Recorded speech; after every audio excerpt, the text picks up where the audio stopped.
Sports with our guy Pep on a Monday. Pep, what's going on? Yo, Patrick, good morning, man. You know, we love talking football. It's another awesome weekend of NFL football. Awesome if you're a Rams fan, not if you're a 49ers fan like me. But the Rams, man, going up to San Francisco and looking so dominant in that victory against my Niners, 42-26. Matt Stafford, someone should follow this guy around. He found the fountain of youth.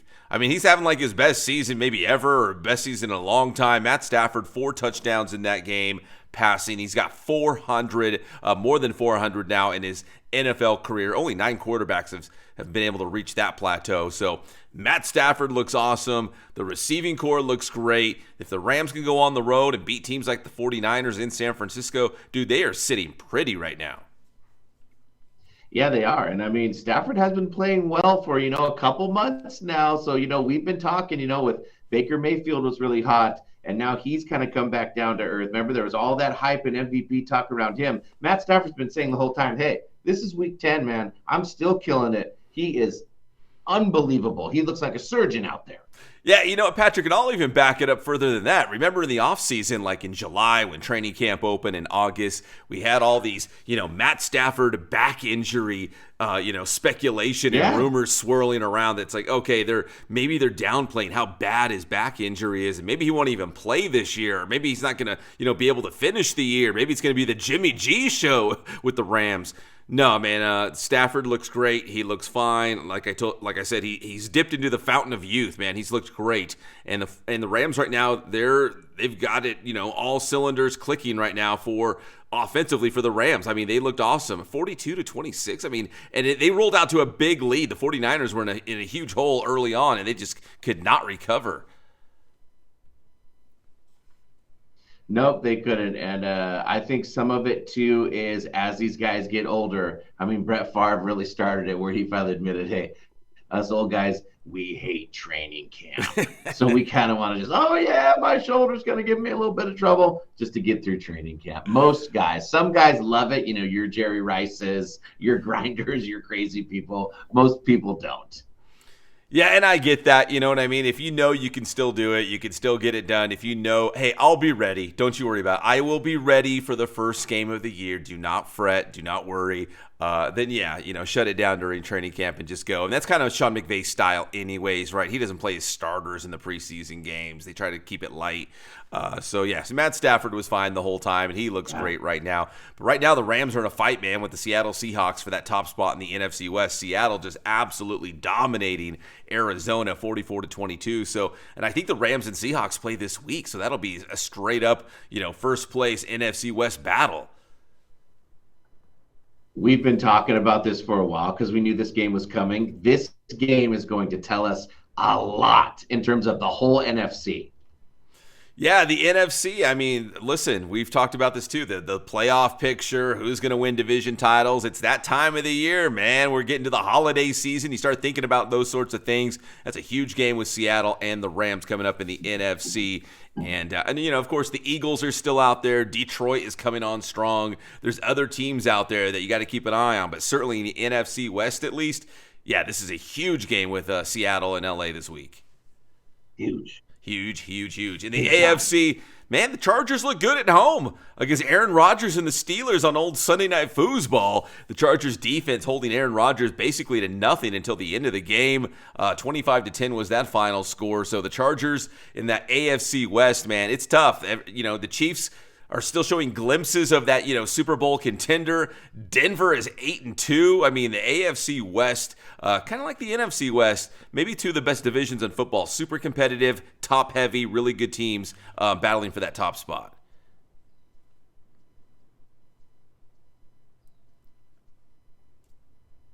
Absolutely. And they've had a lot of trouble on the offensive line with injuries when it comes to the Chargers, and they still look pretty darn good, man. Keenan Allen setting records. That was pretty cool. Yeah, the all-time Chargers receiving record. I think that was pretty cool when they brought him back, right? Where was he? The Chicago Bears. They brought him back for another run with the Chargers and another target, right, for Justin Herbert as well. So this is a good Chargers team. Can they catch Denver? I think they can. Can Denver keep this going? I guess we're going to find out. And then, again, Kansas City's kind of that wild card because sometimes Kansas City, one week they look like, hey, they're going to make a run to the Super Bowl again. And the next week they look like, hey, they might not make the playoffs this year. So it's hard to judge where Kansas City really is right now. That is true. And one quick thing about Keenan Allen, too, they did a little sideline reporting before the game, and it was very funny. He said, hey, being back with Justin, it's like riding a bike. And he talked about, talking to Lad McConkey and helping out these young receivers. He seems like a really good dude. Great guy in a great place, man. A great fit for the Chargers to come back. He does not have to be the number one option, on offense, but he can still make some big plays for the Chargers. So I think it's a really nice fit for them going forward. And the Chargers and the AFC, we talked about the AFC, who's the top team, the AFC West. Dude, the Bills just lost to the Dolphins. So I don't know if there's a front runner in the AFC. I thought it was Buffalo. Maybe it's not Buffalo. I don't know who it is right now. Maybe it's New England. I mean, New England beat the Buccaneers in Tampa Bay 28-23. Maybe New England or Denver or Indy is the top team in the AFC. So it was a weird weekend for football with the Dolphins winning, Patriots going on the road to Tampa Bay. It was some, I think it's parity. That's the word I'm looking for, parity. Everyone's so close right now. Definitely. That is true. But also, I think going into the season, we thought the Bills this is their year. They're building the new stadium. Everything's going to be great. And then you kind of realize, you know what? There's not a lot of weapons for Josh Allen to go to. He's a leading rusher. He has to do a lot of the backbreaking work.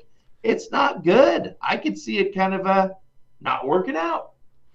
Yeah, he's got to do a lot, man. If they're going to make a Super Bowl run, it's going to be, behind him, how he's playing. And that goes with a lot of teams, right? How the quarterback is playing, that's how the team's going to do. But certainly with the Buffalo Bills, Josh Allen, if he's playing big, they're going to go far in the playoffs. If he's struggling or he has to feel like he's got to do it all, then yeah, they're going to have a hard time trudging through an AFC that appears to be wide open right now with some teams. Like I said, New England, Denver, Indianapolis. Those guys are the front runners right now. Are they beatable? Yeah, sure. But, who wants to go to Buffalo in January? But the Buffalo Bills might have to go on the road, at some point in the playoffs to get to the Super Bowl.